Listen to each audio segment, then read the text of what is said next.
Hey guys, what's up? In this tutorial we're going to show you how you can duplicate pages in your PDF documents on a Drawboard. So let us get started. So start by navigating to your document here inside the Drawboard PDF editor.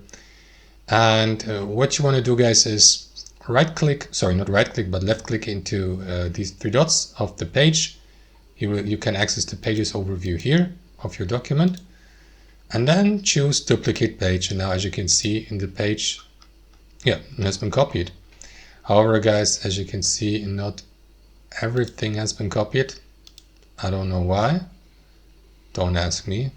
But if you can, for example, copy these elements and add them to this page here as well. So that's how you copy pages or duplicate pages here on Drawboard. Thanks for watching and have a wonderful day.